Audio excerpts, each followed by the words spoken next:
Baik, kita lanjutkan. Nah, sehingga Y sama dengan V0 kali V0 akan kita peroleh V0 kuadrat per G dikurang dengan setengah V0 G-nya saya coret, otomatis di bawah G bersisa 1 karena dia kuadrat dan V0-nya kuadrat ya. V0 kuadrat per G. Maka ini saya ganti Y ini menjadi H ya. H max. H max itu V0 kuadrat per G dikurang setengah V0 kuadrat per G. Otomatis hasilnya setengah V0 kuadrat per G. Nah, inilah H maksimum yang dapat dicapai oleh benda yang kita lempar ke atas dengan kecepatan awal V0. Nah, jadi hati-hati. Terkadang soal itu nipu-nipu dia, dikasihnya lah massa di sana, dikasihnya ini ya. Kalau dia dikasih massa awal misalnya kita, nah otomatis nanti kalau sekali lagi ketika kita dikasih massa, kita menghitung H max itu kita tidak pakai konsep ini, melainkan kita dapat menghitungnya dengan konsep energi mekanik, walaupun hasilnya harus sama, tidak boleh berbeda hasilnya, baik menggunakan konsep energi mekanik ataupun memakai konsep daripada kinematik ini, harus sama hasilnya. Nah, tetapi kalau tidak ada massa di sana, otomatis confirm kita menghitungnya menggunakan persamaan ini. Next, otomatis kita melihat persamaan gerak vertikal ke bawah. Ya. Kalau vertikal ke bawah dengan cara yang sama, vertikal ke bawah, nah itu otomatis kita punya persamaan Y sama dengan V0 dikali T ditambah setengah GT kuadrat. Ya. Kenapa ditambah? Karena arah benda searah dengan G. Nah, jadi seperti ini. Ini adalah Y sampai ke sini misalnya. Kita anggap ini sama dengan 0, ini sama dengan Y misalnya ya. Jadi kita dapat membuat persamaan seperti ini. Kemudian bagaimana dengan otomatis di sini kalau pertanyaan-pertanyaan seputar gerak vertikal ke bawah ini biasanya ada dua. Bisa dianggap dia gerak jatuh bebas atau bisa dia diberi kecepatan. Jadi V0T tambah setengah GT kuadrat. Nah, ini kalau untuk jatuh bebas, maka V0-nya sama dengan 0. Maka Y sama dengan setengah GT kuadrat ya. Nah, sekarang kita lihat berapa kecepatannya. Kan di bawah itu ada kecepatan dia. Berbeda dengan tadi. Kalau tadi di atas kecepatannya sama dengan 0. Kalau ini memang di atas kecepatan 0 juga ya untuk jatuh bebas ya. Tetapi di keadaan akhirnya itu sesaat sebelum menyentuh lantai itu, menyentuh tanah itu dia punya kecepatan. Disitulah kecepatan maksimumnya. Nah, sehingga Y dot kalau dia gerak jatuh bebas otomatis ini ya GT saja Y dotnya. Nah, kemudian apa yang bisa kita tulis? Ini kadang Y dot sama dengan GT ya, atau di sini kita lihat kalau kita punya ketinggian jika diberikan ketinggian H, misalnya saya tulis kembali H sama dengan setengah GT kuadrat, maka waktu yang diperlukan oleh benda untuk sampai ke bawah, otomatis dari sini langsung bisa kita cari, karena kita sudah diberikan H nilainya, berapa tingginya, dari ketinggian berapa dia dijatuhkan. Otomatis ya kita bisa menentukan berapa waktu yang diperlukan oleh benda itu untuk sampai ke bawah. Nah, otomatis T sama dengan gimana ini? Akar daripada 2H per G ya. Nah, inilah waktu yang diperlukan oleh benda untuk sampai menyentuh tanah. Nah, kalau kecepatan dia sebelum menyentuh tanah, otomatis ya tinggal kita masukkan ini. Maka kecepatannya y dot sebelum menyentuh tanah ya kita masukkan G dikali T-nya kan ini tadi, berarti 2H per G. Kalau kita masukkan G ini ke dalam kuadrat ini, kita akan memperoleh kan G kuadrat 2H per G. Maka saya coret kuadrat, saya coret. Atau V sama dengan, atau Y dot ya, saya buat Y dot saja biar seragam. Y dot sama dengan akar 2G. Nah, inilah kecepatannya sesaat sebelum menyentuh tanah. Nah, seperti itu. Oke, saya Izin harap bertanya juga boleh, Pak? ada pertanyaan. Iya boleh Pak, saya Neneng Pak. Silakan. Ini mengenai perbedaan antara gerak vertikal ke bawah dengan gerak jatuh bebas. Itu sering dalam soal itu sangat-sangat sedikit perbedaannya. Kalau gerak jatuh bebas kan tanpa kecepatan awal, kalau gerak vertikal ke bawah itu adalah ada kecepatan awalnya.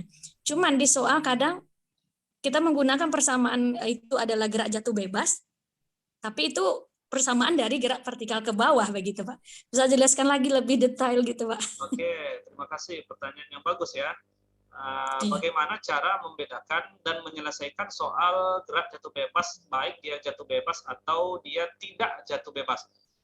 Iya. Secara umum, saya buat di sini, nah yaudah di halaman ini saja. Yang namanya gerak vertikal ke bawah, baik dia jatuh bebas, baik dia tidak jatuh bebas, persamaan yang pertama yang harus kita tulis adalah persamaan umum ini. Baik dia jatuh bebas ataupun tidak jatuh bebas. Kemudian setelah persamaan ini barulah kita bikin statement. Statement ini yang sangat penting. Ketika di soal itu dikatakan dia jatuh bebas, maka kita buat kasus jatuh bebas V0 sama dengan 0. Tetapi kalau dia tidak jatuh bebas, otomatis ya kita lanjutkan persamaan ini. Tetapi kalau dia jatuh bebas, kita statementkan dia seperti yang saya sampaikan, disampaikan karena kasus ini adalah gerak jatuh bebas, maka V0 sama dengan 0. Sehingga persamaan kita berubah ke persamaan ini. Ya. Tetapi kalau dia tidak jatuh bebas, otomatis kita melanjutkan yang ini. Nah, seperti itu. Kita lanjutkan yang ini. Jadi memang mau jatuh bebas, mau tidak jatuh bebas, kita memulainya dari persamaan umum GLBB untuk vertikal ke bawah. Iya. Kadang bahasanya dijatuhkan, ada yang dilempar gitu Pak. Nah, itu tuh. Jadi, kalau dilempar ke bawah berarti dia tidak jatuh bebas. Iya. Tapi kalau katanya dilempar dan dilempar dari kecepatan 0 lah, itu bahasa soalnya salah ya. Udahlah dilempar tapi dengan kecepatan 0 pula, itu salah soalnya. Iya, benar. Karena ya biasa, apalagi soal-soal dari internet itu kadang suka-suka aja orang bikinnya. Otomatis apalagi kadang ada soal dan pembahasan di internet itu harus kita selaku pendidik harus kita cek lagi sebelum kita sampaikan ke anak-anak kita, karena kadang ya suka salah lah inilah itu ya. Terima kasih pertanyaannya. Jadi kalau ada pertanyaan satu lagi Pak, boleh Pak? Ya silakan. Begini mengenai laju dan kecepatan. Kalau laju tadi kan besaran skalar, kalau saya terapkan di konsep di kelas 10 itu, laju itu kan besaran skalar. Kalau laju maka pengaruh di situ adalah jarak. Jarak adalah panjang lintasan, kan begitu Pak ya kalau tidak salah nih Pak, dikoreksi. Nah, kemudian kalau untuk kecepatan itu ada perpindahan di sana Pak, ada arah kan gitu.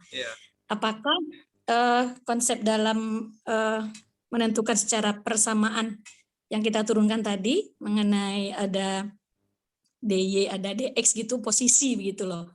Gimana sebenarnya Pak? Oke, baik. Jadi kalau kecepatan itu perpindahan.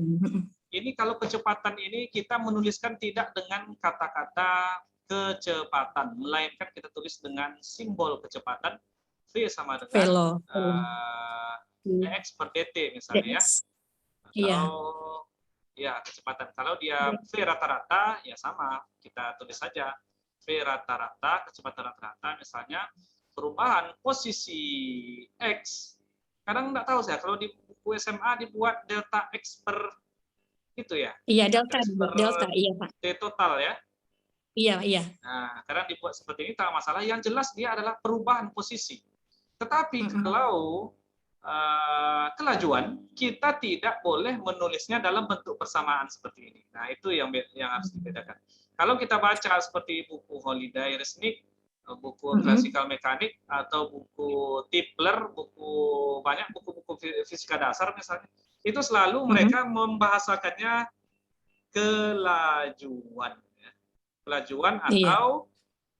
atau kelajuan rata-rata misalnya sama dengan jarak tempuh total per waktu tempuh. Nah, kenapa dibuat seperti ini? Karena kita tidak boleh membuat kita tidak menganalogikannya dengan kecepatan dalam bentuk persamaan seperti ini. Kenapa? Ya tidak sama. Jarak tempuh total itu tidak sama dengan ada kalanya sama dan ada kalanya tidak sama. Jadi tidak bisa kita bikin seperti ini. Sebab nanti bisa jadi dia sama dan bisa jadi tidak sama. Contoh, kalau geraknya lurus seperti ini ya kelajuan dan kecepatan rata-rata ya sama. Tetapi kalau dia sudah ada vektor di sana, vektor posisi yang berubah-ubah, ya sudah berbeda. Ininya nilainya tidak sama lagi. Jadi kita tulis dengan bahasa biasanya ya. Di buku-buku juga seperti itu. Tetapi kadang kita menulis dalam simbol V juga, tetapi tidak ada vektor. Tetapi kalau saya sarankan pakai yang ikut buku saja, ditulis kelajuan ya tulis kelajuan, jangan dibikin dia V misalnya, tetapi langsung saja. Ya langsung saja dibuat bahasanya kelajuan misalnya. Kalau kelajuan rata-rata juga ditulis kelajuan rata-rata. Nah, seperti itu.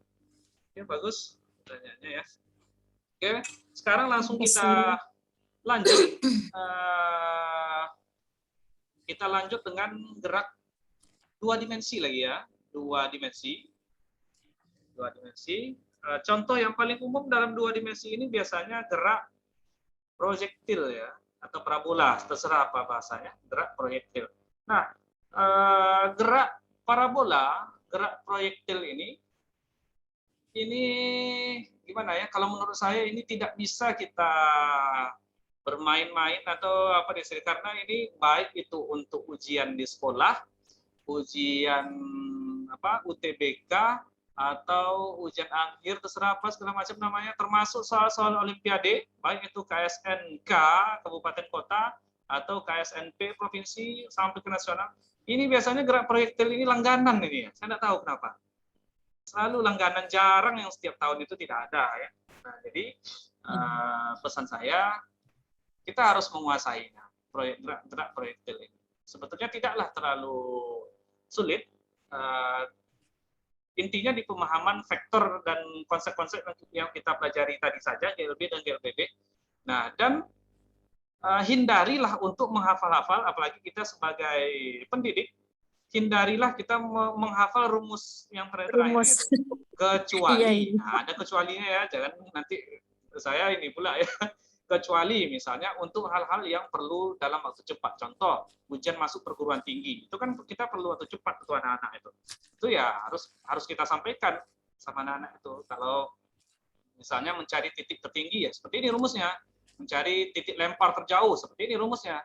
Nah, tetapi kalau kita mengajarkannya, kalau untuk SMA saya rasa kita harus mengajarkan vektornya.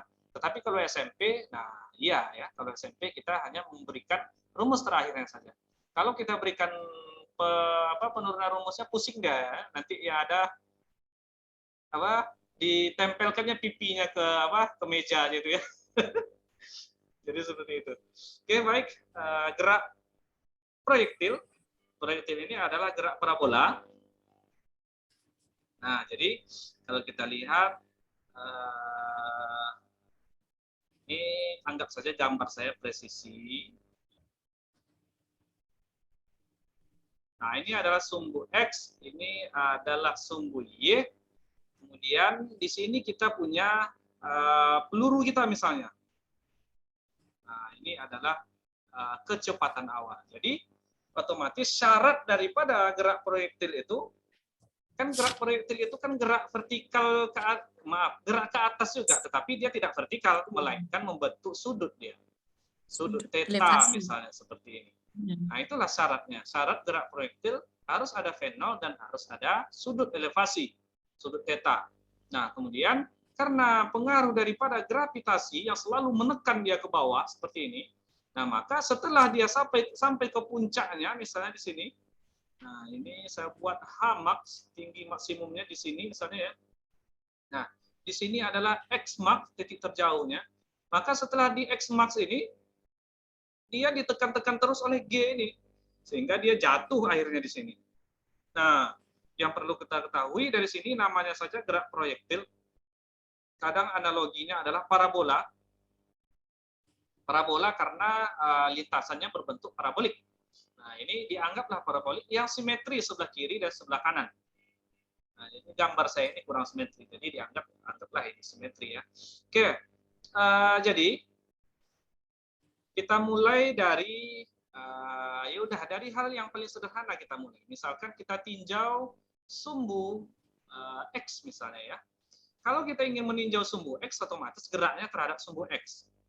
Sementara gerak terhadap sumbu X itu kira-kira kita langsung tahu dia tidak akan dipengaruhi oleh graviti ya. Kenapa? Karena gravitasi ini vertikal ke bawah. Dia bekerja hanya terhadap sumbu Y. Nah, otomatis sebelumnya saya proyeksikan dulu vektor V0 ini. Yang membuat dia ke kanan itu adalah proyeksi vektor V0 itu, atau saya buat VY sama dengan V0 proyeksinya, otomatis ini ya ini vektornya sekarang yang membuat dia ke kanan. Nah, ini ya. Nah, ini sekarang kan mengapit sudut ya, berada di samping sudut cos ya. V0 cos theta. Nah, sama kalau untuk untuk membawa dia ke atas, nah ini vektornya. Inilah vektornya sekarang. Anggap berhimpit ya. Ini vektornya saya sebut sebagai vektor VY. Ini mulai sekarang saya menulis V, ini artinya vektor ya, sebab saya tidak sempat lagi nulis garis-garis di atasnya. VY sama dengan... Yang di bawah itu berarti VX ya, Pak? Oh iya, ini Iya, PX. PX. Maaf. Ya, terima kasih. PX, di atas ini VY sama dengan otomatis, karena ini berada di sini, sudutnya kan sekarang kan di sini nih. Nah, sudut keseberangannya. Otomatis kan ini di depan sudut. Di depan sudut itu adalah sin. V0 sin theta. Nah, kita mulai dari sini. Sehingga tinjau sumbu X, maka sumbu X itu dalam kurung saya buat GLB, GLBB. Ya pasti GLB kan. Sumbu X tidak ada pengaruh graviti. Maka X sama dengan Vx dikali dengan T. Nah, sehingga saya bisa menulisnya Vx-nya tadi adalah V0 cos theta dikali dengan T. Inilah persamaan gerak kita terhadap sumbu X. Nah, dapat simpel saja. Lalu bagaimana dengan kalau kita mencari Vx-nya, ya tinggal kita turunkan ya, dx terhadap dt, yaitu V0 cos theta. Nah, V0 cos theta, Vx-nya itu. Oke, sekarang kita tinjau sumbu Y. Nah, sumbu Y, ya tadi kita sudah belajar GLBB. Nah, kenapa? Karena dia diperlambat di sini. Dalam tanda kutip, diperlambatnya adalah dari titik 0,0 ini sampai ke titik puncak. Tetapi dari titik puncak ini sampai ke X max ini dia dipercepat lagi oleh graviti. Karena graviti di situ searah dengan arah geraknya lagi dengan vektor Y-nya. Vektor Y-nya kan di sini ke bawah ini. G-nya ke bawah. Nah, sekarang kita coba tuliskan. Persamaan kita Y sama dengan V0, maaf VY dikali T dikurang setengah GT kuadrat.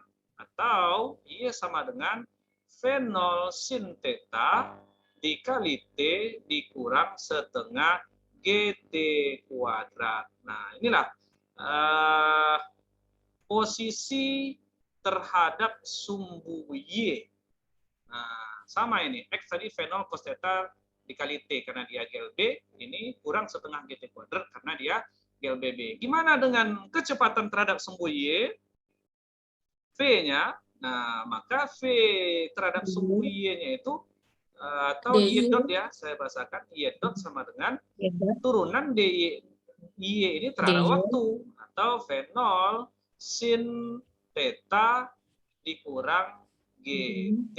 Nah, GT. itulah ini kita sebut kadang-kadang VT, kecepatan saat waktu tertentu terhadap sumbu Y. Ini Y dot ya.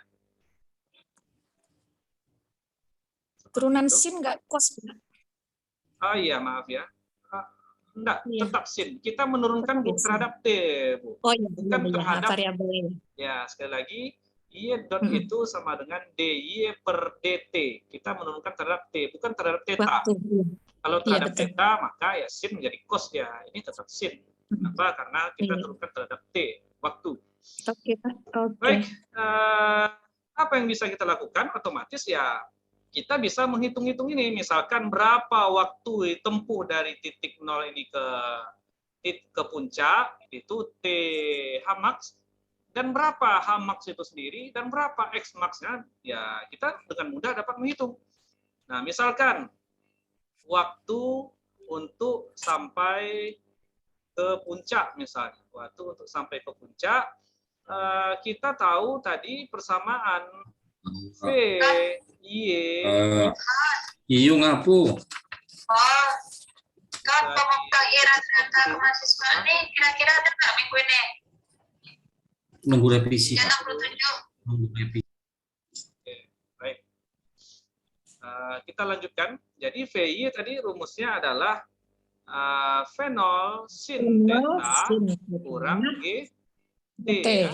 Nah, ini VY. Ingat bahwa pada Y maksimum atau pada H maksimum, nah VY itu lagi-lagi sama dengan 0. Kecepatan terhadap sumbu Y-nya sama dengan 0. Nah, tetapi ingat, Vx-nya tidak sama dengan 0 karena dia masih bergerak terhadap sumbu X. Kalau VY sama dengan 0 dan Vx sama dengan 0, lah bahaya, dia berhenti total dia di atas itu. Tidak menjadi gerak ini dia peluru. Nah, jadi sekarang karena V-nya sama dengan 0, maka 0 sama dengan V0 sin theta dikurang GT, atau T sama dengan V0 sin V0 sin theta dibagi dengan G. Nah, inilah yang kita sebut sebagai waktu TH max ya, atau waktu yang diperlukan, waktu untuk sampai ke puncak maksimum. Nah, inilah waktunya. Otomatis berapa puncak itu, berapa Y maksimum itu atau H maksimum itu, saya tulis saja langsung H max. H max sama dengan kita masukkan kepada persamaan posisi ya. Sekali lagi, nanti saya tulis dari Y dulu. Y atau dalam sama dengan H max, ini kita pakai persamaan posisi kita. V0 sin theta dikali TH max, nah, kurang setengah GTH max kuadrat. Nah, ya udah kita substitusikan TH max ini. H max sama dengan V0 sin theta dikali V0 sin theta per G dikurang setengah G V0 sin theta per G, kita kuadratkan. Perhatikan, di sini kita akan memperoleh V0 per G, saya ambil G-nya, kuadrat ya, V0 kuadrat per G, sin kuadrat theta, dikurang G-nya, saya coret G di bawah bersisa 1. Saya coret kuadratnya, dan di sini menjadi kuadrat, sini kuadrat, maka hasilnya setengah, ingatkan kalau saya salah ya, takut saya salah nih, V0 kuadrat sin kuadrat theta per G ya. Nah, ini kan sama nih barangnya, yang berbeda cuma setengah saja. Maka ini dikurang setengah ini, nah kan sama tuh. Ini dikurang setengah ini, berarti hasilnya setengah ini. Sama dengan V0 kuadrat per 2G, setengah itu per 2G, satu langsung, sin kuadrat theta. Itulah H maksimumnya. Jadi sekali lagi ingatkan saya kalau ada saya salah-salah ya. Nah, ini H max ya. Ini sama dengan H max, tinggi maksimum yang dapat dicapai oleh benda. Lalu ini tinggi maksimum. Bagaimana dengan jarak jangkauan maksimum? Saya tulis di sini, TX max itu kan dia simetri, otomatis 2 dikali TH max ya. Maksimum. Maka ya 2 kali tadi kan TH max-nya V0 sin theta per G ya. V0 sin theta per G. Aduh, sorry. Per G. Per G. Nah, seperti itu. Sehingga X max tadi kan sama dengan V0 cos theta dikali T. Ya, tinggal ganti saja T ini dengan TX max. Maka X maksimum itu sama dengan V0 kali cos theta dikali 2 V0 sin theta per G. Aduh, Per maaf G. ya. Sin theta per G. Maka X max sama dengan V2 V0 kuadrat per G 2 cos theta sin theta. Nah, ini ada di matematis ini ya. Ini sama dengan sin 2 theta ini. Maka, aduh, ya, saya buat di atas ya. Sorry ya, ini ke atas begini ya. Maka X max sama dengan V0 kuadrat per G kali sin 2 theta. Nah, apa yang bisa kita lihat di sini? Yang pertama, saya ingin menyampaikan bahwa ketika X maksimum itu, kapan kita bisa melempar dengan gerak peluru ini, lemparan kita paling jauh yang bisa kita capai adalah ketika nilai daripada sin theta itu sama dengan 1. Ya. Jadi, X max akan maksimum untuk sin 2 theta sama dengan 1. Maka 2 theta ini kan sama dengan 90 derajat ya. Maka theta sama dengan 45 derajat. Artinya sekali lagi untuk gerak peluru itu supaya jangkauan kita maksimum, kita harus melemparnya dengan sudut elevasi 45 derajat. Kenapa? Karena hasilnya sama dengan 1 nantinya. Atau sebaliknya. Sebaliknya maksud saya seperti ini. Berapakah contoh ya saya buat di sini? Ini soal sederhana, tetapi kadang kita anak-anak mulai bingung mengerjakannya. Hitunglah V0 minimum yang diperlukan untuk mencapai target 400 meter misalnya. Nah, jadi target kita ada 400 meter jaraknya. Kita di sini, kita ingin menembak nih gerak peluru ya. Nah, ini V0. Target kita 400 meter di sini. Nah, berapa V0 yang kita perlukan? Kira-kira gimana? Kan ini V0 minimum. Nah, artinya V0 itu kita perlukan minimum, seminimum mungkin otomatis pada theta sama dengan 45 derajat. Walaupun soal ini tidak memberikan sudut, nah, dalam tanda kutip ini kasusnya kasus gerak peluru ya, bukan kasus satu dimensi ya. Nah, walaupun di sini tidak diberi sudut, tetapi dari kata-kata V0 minimum itu, ya artinya V0 minimum ya pada theta maksimum. Theta maksimum itu ya 45 derajat, artinya 400 meter sama dengan berapa tadi? V0 kuadrat per G sin 45, maaf, sin 90 derajat misalnya. Langsung saya buat, atau sin 2 kali 45 ya, sorry. Sin 2 kali 45.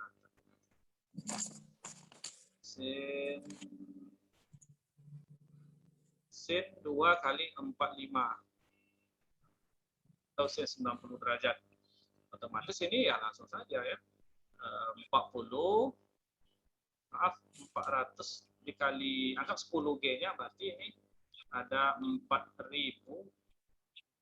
Ya, 4.000 ya. 4.000 sama dengan V0 kuadrat. Dikali 1. Maka V0 sama dengan akar 420 akar 10 ya. Nah, soal ini nih pernah keluar soal nomor 1 KSN, saya lupa tahun berapa ya. Soal nomor 1. Persis soalnya ini 400 meter, saya masih ingat. Ini kadang-kadang ini saja kadang membuat anak-anak kita bingung. Padahal V0 minimum itu ya pada delta maksimum. Iya, boleh bertanya, Pak? Ya, silakan terkait gerak peluru ini, silakan kalau ada Iya, yang mau dibahas. oke. Ini sudut 45, kalau misalnya kalau gerak parabola ini kan kita proyeksi kita lihat sumbu X dan Y, otomatis kan memang separuh sudutnya gitu dari yang tegak lurus kan gitu ya Pak ya. Ya. Apakah memang seperti itu harus 45 derajat ditanya? Itu satu. Yang kedua, kalau kita menjelaskan ke peserta didik kita, kalau misalnya ada sumbu simetris, seperti apa gambar yang sumbu simetris itu Pak, supaya lebih memahami anak begitu atau lebih jelas gitu loh Pak. Terima kasih. Oke, terima kasih ya. Nah, jadi saya buat ini lembar baru. Nah, jadi kenapa sudutnya 45? Pertanyaan yang pertama, kenapa sudut 45? Karena sekali lagi, gerak peluru dengan sudut 45 itulah kita dapat mencapai target yang terjauh. Artinya apabila, contohnya saya buat kasusnya lain, sudutnya tidak 45. Ini tadi soal tadi misalnya 400 meter. Targetnya di sini, 400 meter berada targetnya di sini. Nah, bisa enggak Pak sudut saya tidak 45? Ya bisa saja, misalnya sudut saya 60 derajat. Oh. Kan bisa juga 60 derajat, tetapi V0 60 derajat ini nanti akan lebih besar daripada V0 pada sudut 45 derajat. Paham? Paham, Pak, paham. Kenapa? Kalau saya pakai nilai V0 yang sama, nanti dia belum sampai 400 tuh, dia udah jatuh. Nah, karena sudutnya besar. Iya, betul. Nah, seperti itu. Otomatis enggak jadi minimum V0-nya. Kita kan mencari minimum yang V0 yang paling terkecil. Seperti jarak terjauh separan itu ya. Ya, jadi kalau simetrisnya tadi benar, simetris, ya bisa saja misalnya seperti ini. Misalnya seperti ini. Target saya berada di sini, misalnya. Target saya berada di sini, ini bisa saya tembak dengan, ini kita anggap gerak peluru ya, sebuah peluru. Bisa saya buat dia misalnya dengan sudut, contoh ya, 30. Dan bisa juga misalnya dia akan bisa juga dengan sudut lain, misalnya sudut 60 derajat misalnya. Dia biasanya ada simetrinya, 60 derajat, dan di tengah-tengahnya tadi ada 45. Maaf sebelumnya, sorry gambar saya salah.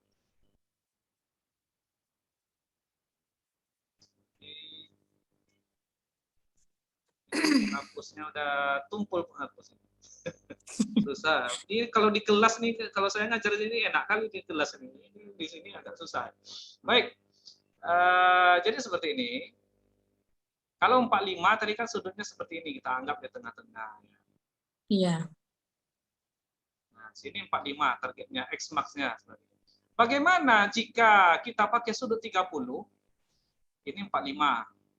Kita pakai sudut 30, dia tidak nyampe ke sana dengan V0 yang sama ya. Dia hanya sampai di sini. Nah, misalnya. Tetapi sudut 30 ini akan sama hasilnya kita tembak dengan sudut 60 dengan nilai V0 yang sama. Ini semuanya dengan V0 yang sama ini. Nah, kalau dia 60, nah dia akan seperti ini, sama koordinatnya.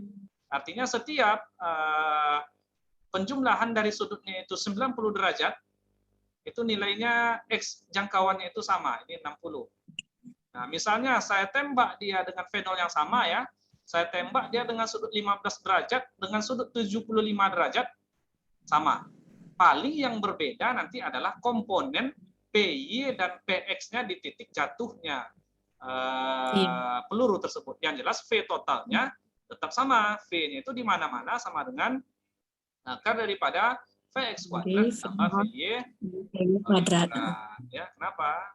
Ini kalau kita masukkan ke dalam sini persamaan kita tadi, Vx itu tadi V0 cos theta, ya ini kita kuadratkan sama dengan V0, ini V0 ya, V0 tambah V0 sin theta, lagi-lagi kita kuadratkan. Maka ini kan hasilnya seperti ini, V0 kuadrat cos kuadrat theta tambah sin kuadrat theta. Ini kan sama dengan 1 ini nih. Makanya V0 sama Iya, dengan satu. V0.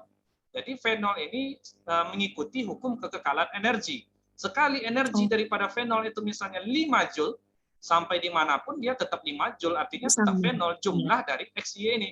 Paling yang berbeda Gitu. itu komponen X-nya berapa, komponen Y-nya berapa. Nah, seperti itu.